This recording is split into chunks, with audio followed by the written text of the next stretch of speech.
Hello friends, welcome to Sarkari Pathshala by Vinita ma'am. I hope आपने कल स्ट्रेजी वाली क्लास देख ली होगी। तो आज से हम टॉपिक वाइज वीडियो स्टार्ट कर रहे हैं। आज का टॉपिक एक बहुत ही इम्पोर्टेंट टॉपिक होने वाला है जिसका नाम है साइबर सिक्योरिटी। ये टॉपिक हम कॉम्पिटिटिव एग्ज़ाम्स में आजकल बहुत देख रहे हैं। अगर आपने इस टॉपिक को हल्के में लिया तो सिलेक्शन का ड्रीम अधूरा रह जाएगा। आज इस टॉपिक से हम क्या क्या करने वाले हैं उसकी एक झलक दिखाती हूँ। देखिए, तो इस टॉपिक में हम सबसे पहले ना मैं आपको टॉपिक के साथ में ये बता देती हूँ। मैंने ये 41 पेज की पीडीएफ बनाई, इसमें क्या क्या करने वाले हैं। तो सबसे पहले तो ये टारगेट से एग्ज़ाम है, इन सबको ये कवर करेगा। ये एग्ज़ाम्स के बारे में मैं आपको कल बता ही चुकी हूँ। ये अपना सिलेबस था जिसमें कंप्यूटर के अंदर ये एक टॉपिक आता है साइबर सिक्योरिटी। तो एक कंप्यूटर का अपना कंप्यूटर सब्जेक्ट का टॉपिक है साइबर सिक्योरिटी। अब कंप्यूटर में देखो, ये अपन ने कल देखे थे सारे टॉपिक्स। तो ये अपने और टॉपिक्स हो गए।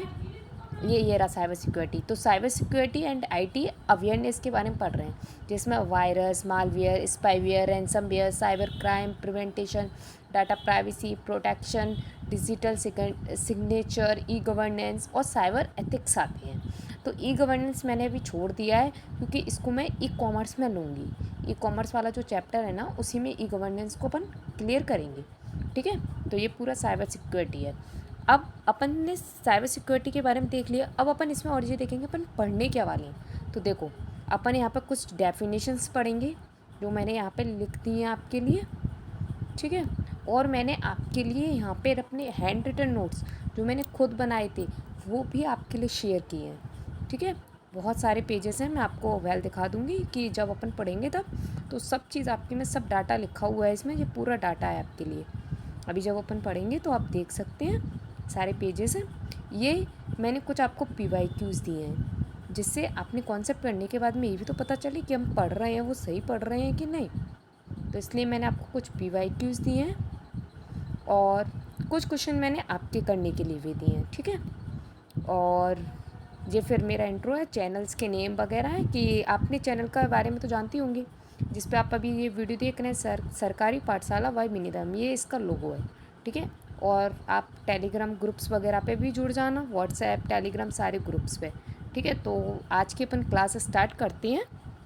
ठीक है, थोड़ा फास्टली क्योंकि अपन को टाइम वेस्ट नहीं करना है और पूरी क्लास लेनी है। एक ही टॉपिक में, ऐसा नहीं कि 4 वीडियो बना रहे हैं एक ही टॉपिक की, ऐसा नहीं करने वाले अपन। तो अपन ने अभी तक सारी देख ली कि अपन आज क्या क्या करने वाले हैं। तो अपन अब स्टार्ट करते हैं अपनी क्लास। ठीक है, और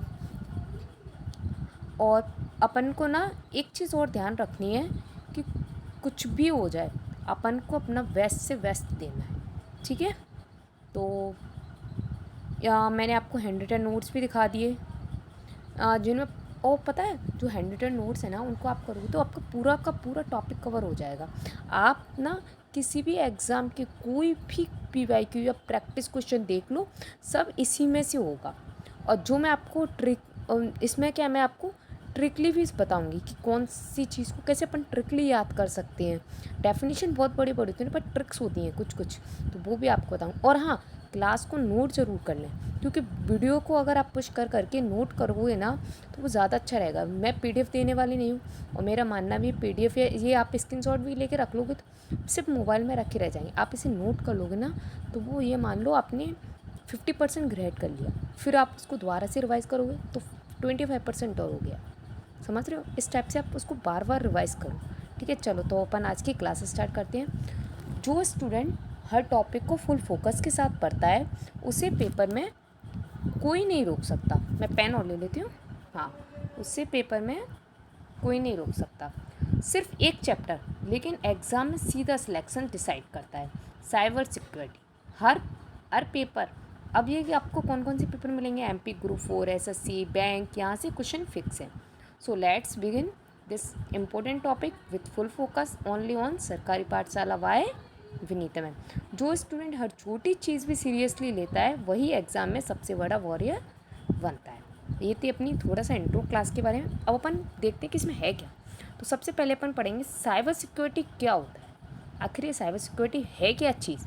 अपन ने चैप्टर पढ़ लिया कि हम साइबर सिक्योरिटी पढ़ रहे हैं क्या चीज़। तो साइबर सिक्योरिटी का मतलब अपने कंप्यूटर, मोबाइल नेटवर्क और डाटा को हैकर्स, मेलवेयर या किसी भी डिजिटल अटैक से प्रोटेक्ट करना। जो अपने कंप्यूटर पे या फिर मोबाइल पे, नेटवर्क पे जो डाटा हैकर्स होती हैं, मेलवेयर होती हैं, मतलब वायरस वगैरह टाइप का, तो इस सबसे डिजिटल जो अटैक होता है उससे बचाना ही कंप्यूटर सिक्योरिटी होता है। ये इंग्लिश में भी लिखा है, it is all about protecting your digital life from online threats, frauds and virus.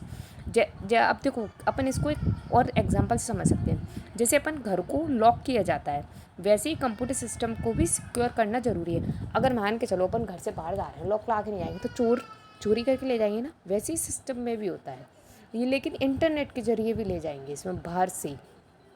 ये एक तरह की डिजिटल सेफ्टी है जो हर इंटरनेट यूज़र के लिए ज़रूरी है, चाहे वो स्टूडेंट हो या बिजनेस पर्सन हो।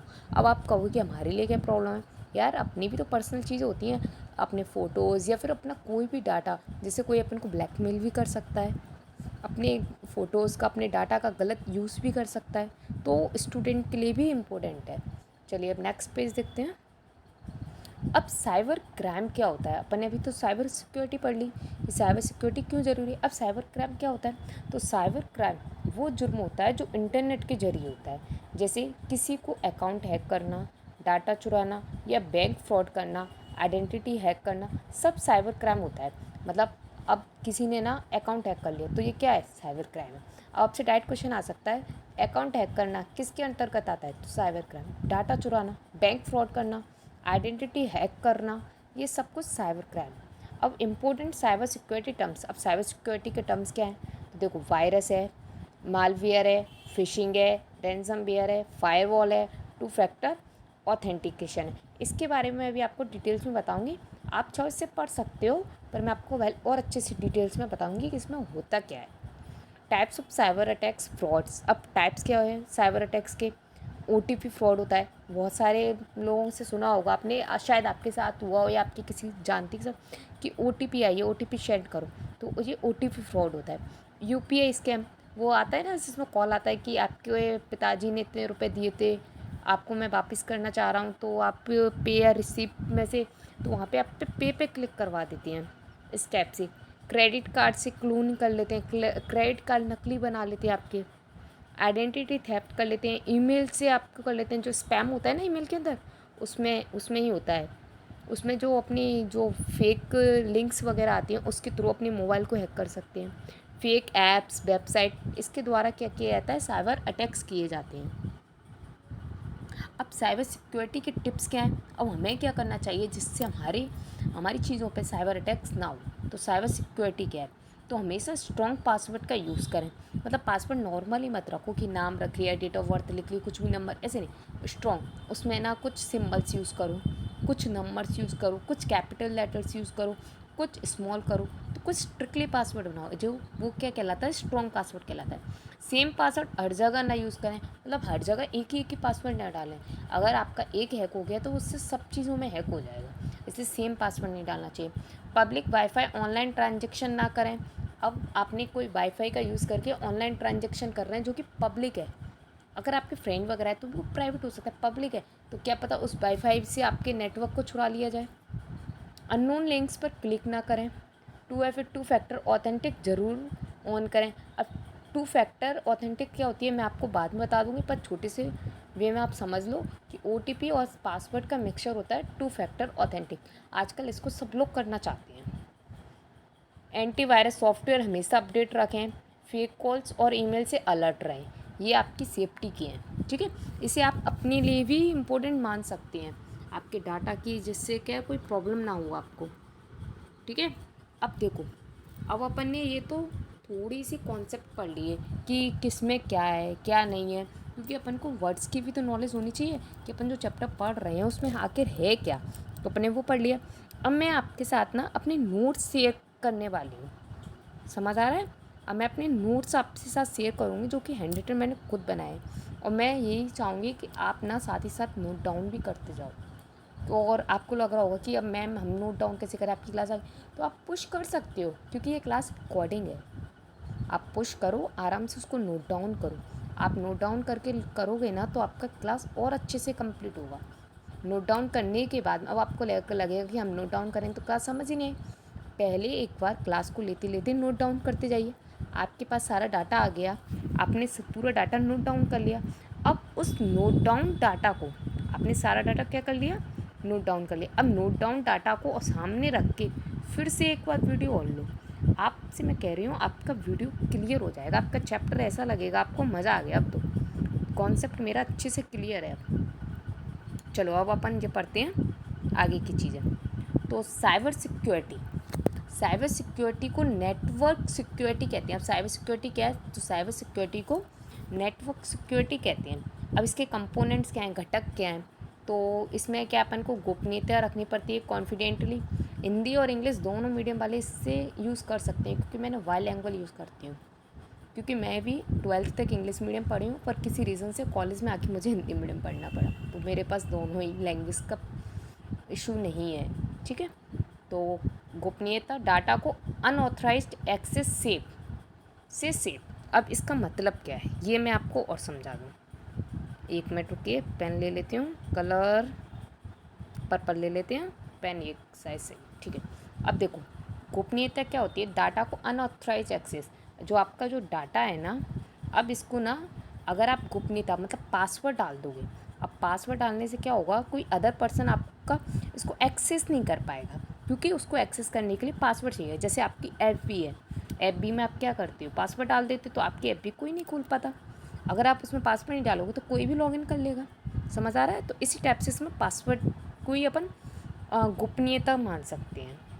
कोई कीवर्ड्स या कुछ भी अपन इसमें डाल सकते हैं।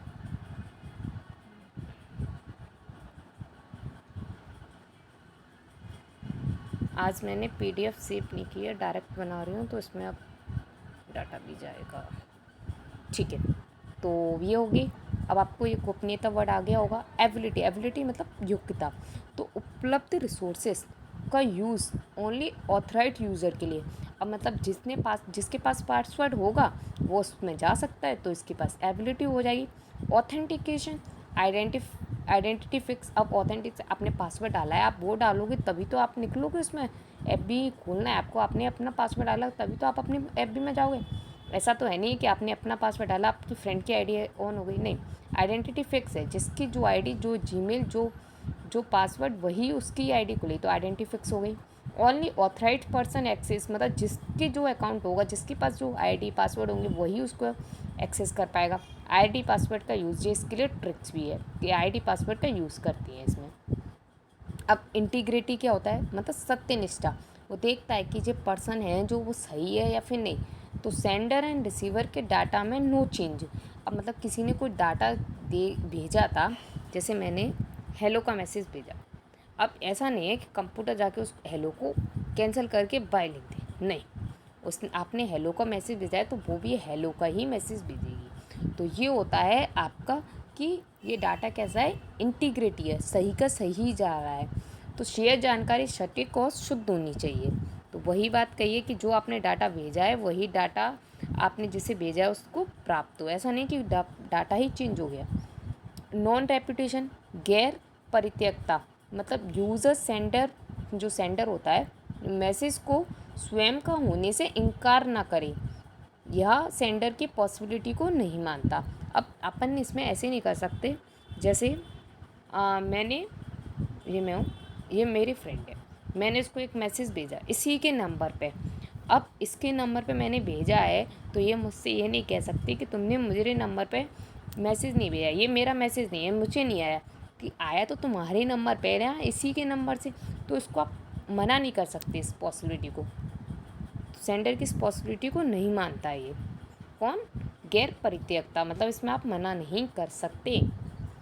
एक्सेस कंट्रोल, कौन सा यूज़र किस फाइल को एक्सेस कर रहा है और कर सकता है, इसका निर्धारण एक्सेस कंट्रोल करता है। तो ये बात भी आपको समझ आ गई होगी कि जिसका जो डाटा है वही उसको एक्सेस कर सकता है। आई होप आपको ये सारे पॉइंट्स अच्छे से समझ आ गए होंगे। ये सारे कीवर्ड्स को याद करो। आपको ये डाटा से ज़्यादा ऐसा कीजिए, आप साइबर सिक्योरिटी क्या होती है ये लिख ली, कंपोनेंट्स ये लिख लिए, कॉन्फिडेंसी, एबिलिटी, ऑथेंटिक्स, इंटीग्रिटी, नॉन रेपुटेशंस और एक्सेस कंट्रोल। थोड़ा थोड़ा सा कीवर्ड से आप लिख लो। जैसे मैंने ये लिखी है, अगर आपको इससे भी कम में लिखना है तो आप इससे भी कम में लिख सकते हो। मैंने ये थोड़ा सा समझाने के लिए और ज़्यादा लिखा। जैसे मैं लिखती तो अनऑथराइज्ड,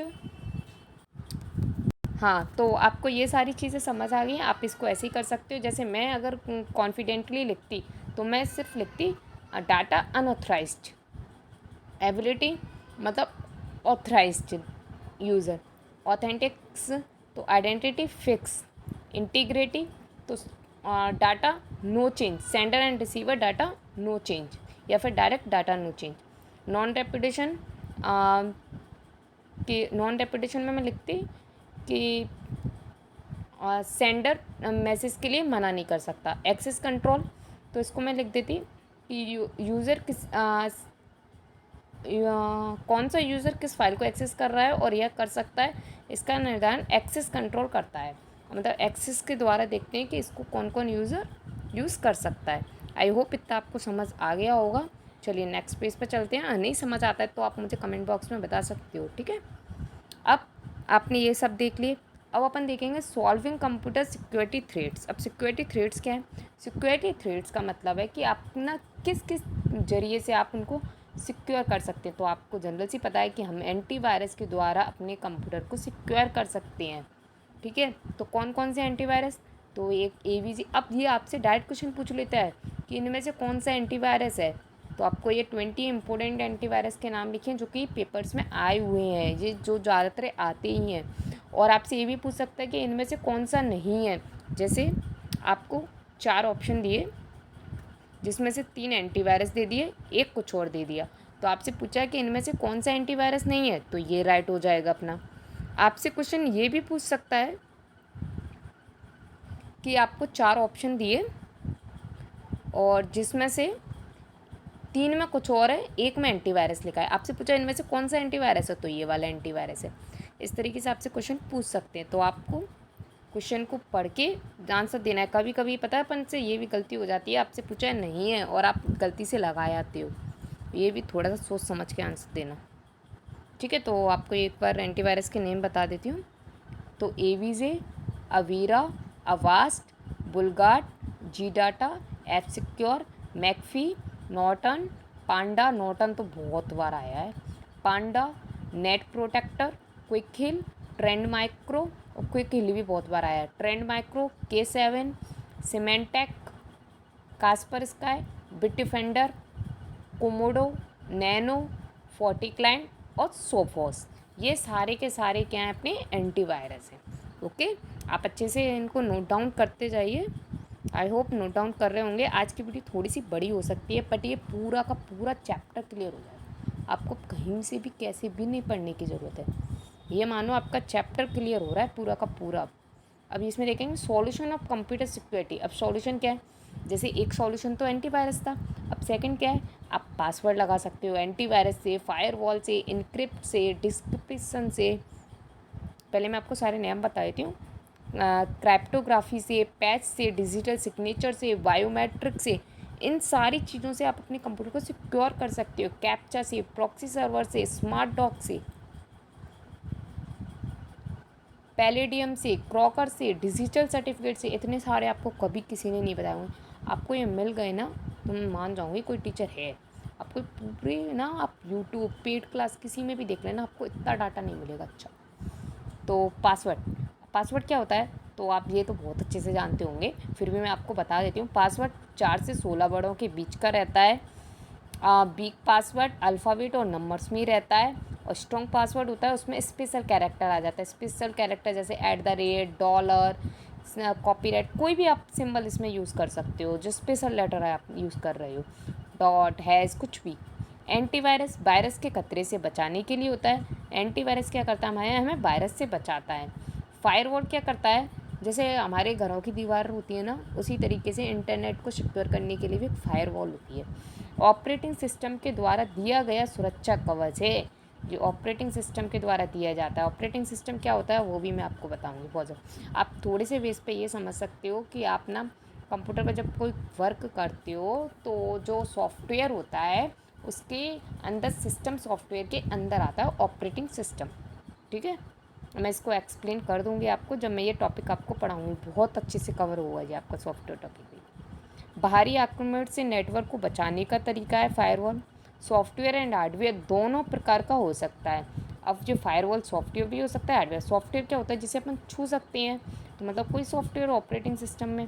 हार्डवेयर मतलब जिसको अपन छू सकते हैं, और सॉफ्टवेयर मतलब जिसे अपन छू नहीं सकते। हार्डवेयर मतलब जिसे अपन छू सकते हैं, तो कोई भारी कोई चीज़, जैसे इनपुट डिवाइस वगैरह जो सारे होते हैं ना अपने कीबोर्ड वगैरह, ये सब हार्डवेयर में आती हैं। और जो अपने एप्लीकेशंस वगैरह होते हैं, MS ऑफिस वगैरह, ये अपने सारे सॉफ्टवेयर में आती हैं। आपको ये चैप्टर भी कराए जाएंगे। अनऑथराइज्ड एक्सेस को रोकना। अनऑथराइज्ड मतलब कोई अननोन पर्सन ना आ जाए, जिसको पता ही नहीं है पासवर्ड वगैरह, वो नहीं आ जाए इसमें, या फिर कोई हैक नहीं कर ले। हैक करने से भी फायरवॉल बचाता है। पैकेट फ़िल्टर के रूप में कार्य करता है। इसके जो पैकेट्स हैं ना, वो फ़िल्टर के रूप में। अब ये जो सारी लाइंस लिखी है ना, इनसे डायरेक्ट क्वेश्चन आ सकता है कि वायरस के खतरे से बचाने के लिए किसका यूज़ किया जाता है, तो एंटीवायरस का। आपसे आ जाए पैकेट फ़िल्टर के रूप में कार्य करता है, तो कौन करता है, तो फायरवॉल। ये डायरेक्ट आए हुए क्वेश्चन टाइप के हैं। कंप्यूटर को सेफ्टी वल्व देता है। ये तो बहुत ज़्यादा इंपॉर्टेंट है, क्योंकि इसको तो मैंने हाईलाइट इसीलिए किया। कंप्यूटर को सेफ्टी वल्व कौन देता है, फायरवॉल। आने जाने वाले नेटवर्क ट्रैफिक को कंट्रोल करता है, मॉनिटराइज करता है, कौन, फायरवॉल। ये सारे के सारे फायरवॉल के वर्क थे। अब अपन पढ़ेंगे इंक्रिप्शन। इंक्रिप्शन और डिक्रिप्शन, ये आपने बहुत देखा होगा। इसको मैं आपको थोड़ा सा एक्सप्लेन भी करूँगी, ठीक है। पहले आपको लैंग्वेज बता देती हूँ, फिर एक्सप्लेन कर दूँगी।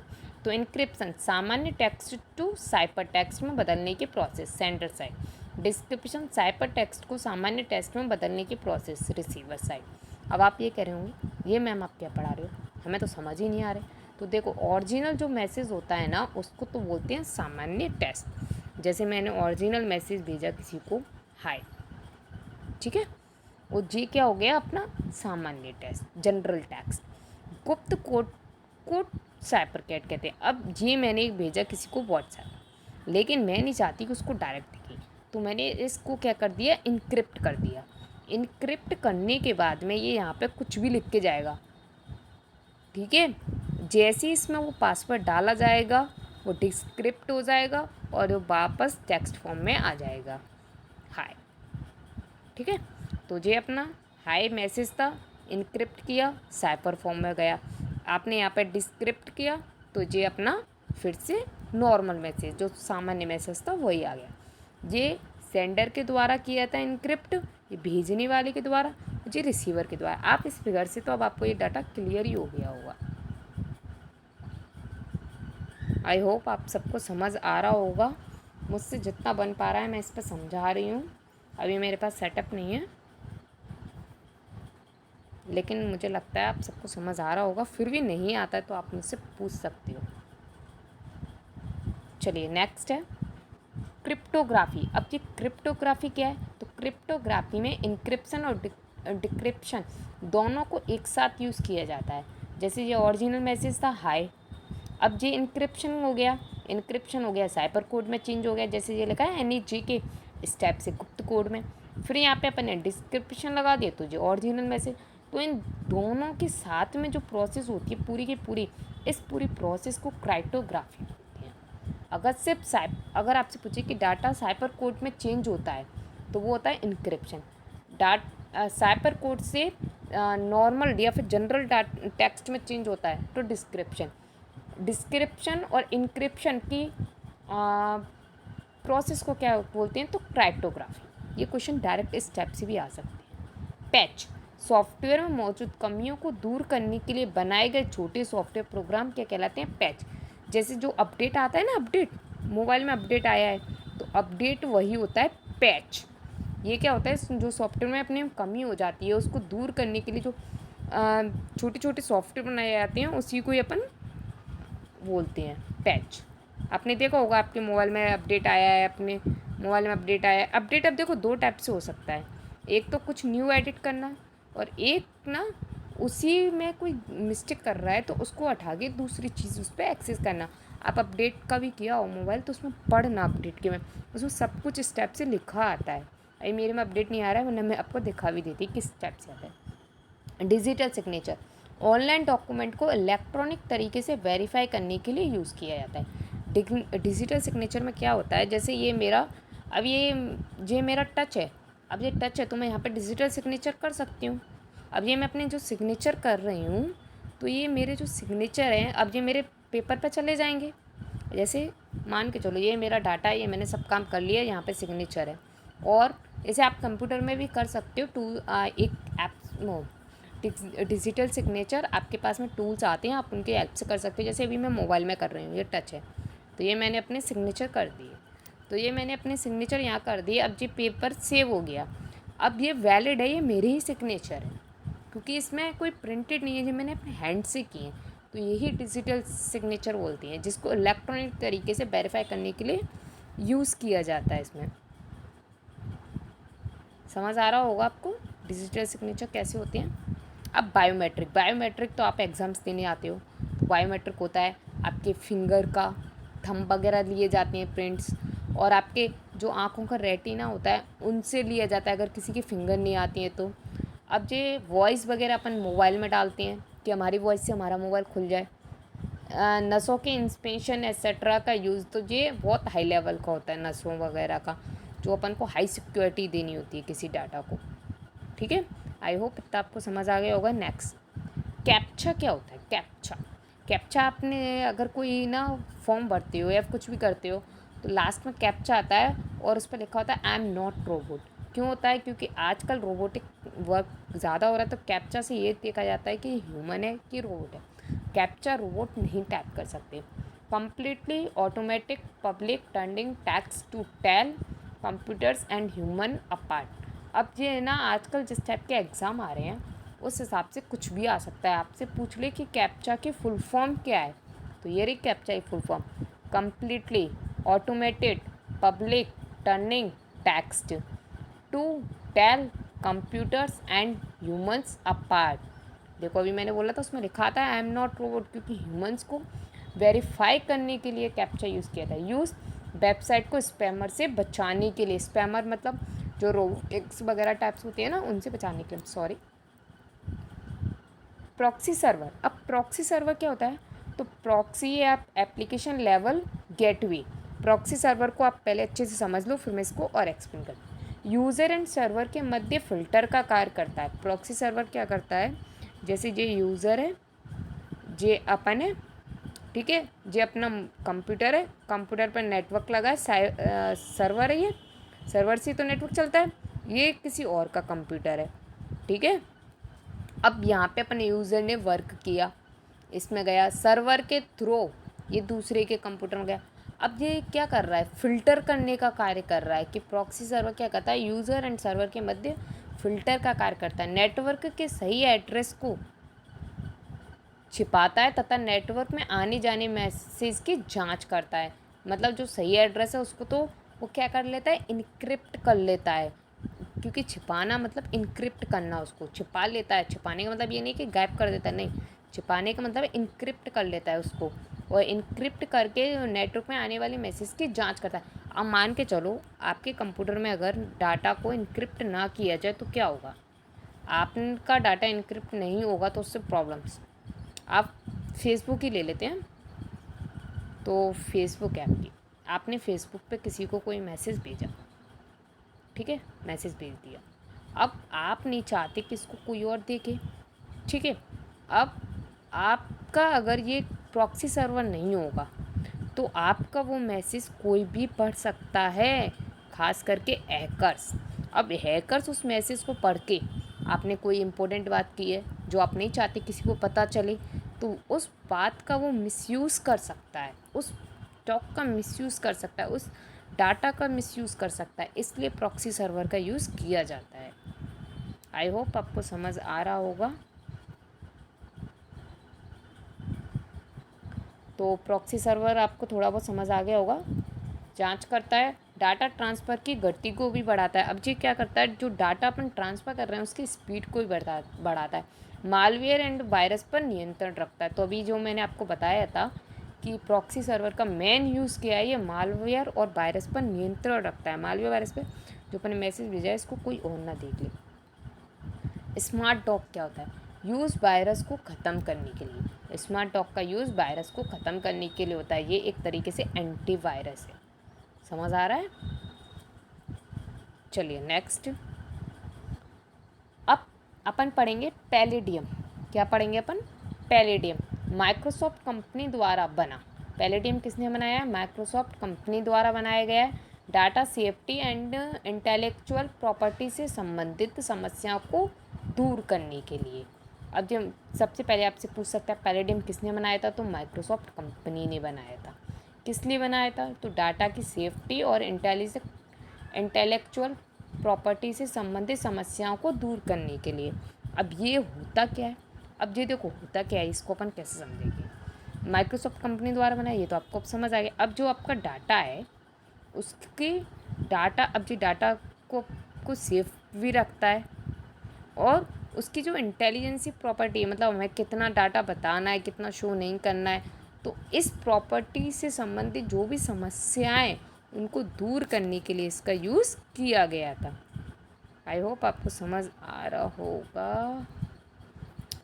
जहाँ पे समझ नहीं आया आप मुझे बता देना, मैं इसको और अच्छे से एक्सप्लेन कर दूँ। आप अभी तो नहीं बता सकते, कमेंट बॉक्स में बता देना। अब क्रॉकर क्या होता है? तो क्रॉकर बच्चों की मानसिकता पर बुरा प्रभाव डालने वाले प्रोग्राम से बचाने के लिए। ये प्रोग्राम इंटरनेट पर नहीं दिखाई देते। आपने देखा होगा यूट्यूब पे वीडियोस आती हैं, लेकिन उस वीडियो में ये भी लिखाता है for use kid not kids use. अब ये क्यों आता है? क्योंकि 18 ईयर्स या फिर छोटे बच्चों के लिए कुछ डाटा दिखाने लायक होता है, कुछ नहीं। अगर वो किड है, बच्चा है, तो उसको वो डाटा नहीं दिखाया जाएगा, है तो दिखाया जाएगा। तो इसी टाइप से क्रॉकर वर्क करता है।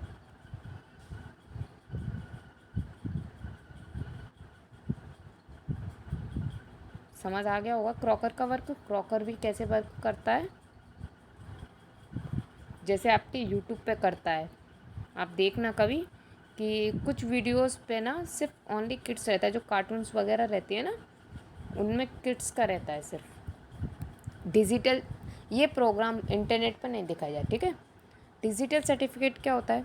तो digital certificate attach to electronic message used for security purpose. इसमें डिजिटल सर्टिफिकेट में क्या किया जाता है? इलेक्ट्रॉनिक मैसेज को सिक्योरिटी पर्पस के लिए अटैच किया जाता है। Provide your identity in electronic transaction, और इसमें जो अपना प्रोवाइड किया जाती है आइडेंटिटी इलेक्ट्रॉनिक ट्रांजेक्शन के लिए। आपको वीडियो ज़्यादा बड़ी तो नहीं लग रही?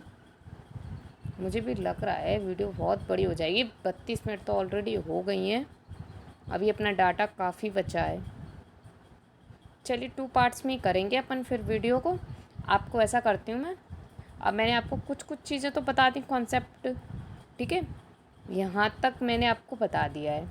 अब नेक्स्ट है अपना इसमें नेटवर्क साइबर सिक्योरिटी के प्रमुख खतरे। अब इसके खतरे क्या हैं, तो इन सारी चीज़ों से अपन नेक्स्ट पार्ट में देख लेंगे। अपन को ये 2 पार्ट्स में ही करनी पड़ेगी और कोई सॉल्यूशन नहीं है, क्योंकि ये वीडियो फिर 2 घंटे को है। क्योंकि चैप्टर भी आपको पता है साइबर सिक्योरिटी है, काफ़ी बड़ा चैप्टर है अपने आप में, ठीक है। तो इस वीडियो को आगे की को अपन बाद में देखते हैं, लेकिन अपन थोड़े से क्वेश्चन लगा लेते हैं, ठीक है। थोड़े से क्वेश्चन लगा के इसको बंद कर देंगे।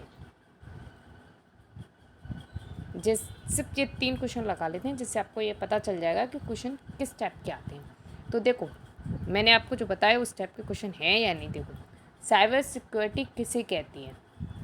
पहला ही क्वेश्चन आ गया, साइबर सिक्योरिटी किसे कहती है? तो एंटीवायरस सॉफ्टवेयर का यूज़ करना साइबर सिक्योरिटी कहलाता है? नहीं, अकेले उससे क्या होगा, ये भी है, एंटीवायरस सॉफ्टवेयर का यूज़ करना साइबर सिक्योरिटी है। अब आप क्या करते, डायरेक्ट इसी पर टिक लगाया थी। सोशल मीडिया पर रील्स बनाना साइबर सिक्योरिटी, इसका तो कोई सेंस ही नहीं है, ये तो हट ही गया। डाटा और सिस्टम को डिजिटल अटैक से बचाना, डिजिटल अटैक से बचाना भी तो सिस्टम सिक्योरिटी है। केवल स्ट्रॉन्ग पासवर्ड रखना ही सिस्टम सिक्योरिटी। अब आपके पास 3 ऑप्शन ऐसी हैं जो ऐसा लग रहा है कि ये आएगा, लेकिन यहीं पे बच्चे गड़बड़ कर जाती हैं। देखो एंटीवायरस सॉफ्टवेयर का यूज़ करना ये साइबर सिक्योरिटी है, लेकिन इतना इम्पोर्टेंट नहीं है। लेकिन डाटा और सिस्टम को डिजिटल अटैक से बचाना, अगर आपने डिजिटल अटैक से बचा लिया तो आपको एंटीवायरस की क्या ज़रूरत है, स्ट्रॉन्ग पासवर्ड की क्या ज़रूरत है। तो ये अपने आप में ये दोनों के दोनों आंसर इस वाली तीसरे वाले में ऑलरेडी छुपे हुए हैं। तो यहीं पे आप कंफ्यूज होते हो, क्वेश्चन ऐसे ही घुमा के आते हैं। और ये क्वेश्चन ना MP ग्रुप 4 के मार्च 2022 के क्वेश्चन में आया है। ये इस टाइप के क्वेश्चन व्यक्ति गलत करे आते हैं। इजी क्वेश्चन है लेकिन इसको समझ नहीं पाते हैं। देखो मैंने लिख भी दिया है, बिल्कुल बेसिक, फिर भी गलत कर देती है। सेकंड क्वेश्चन देखिए, फिशिंग का मेन मकसद क्या होता है। अब फिशिंग का काम क्या है।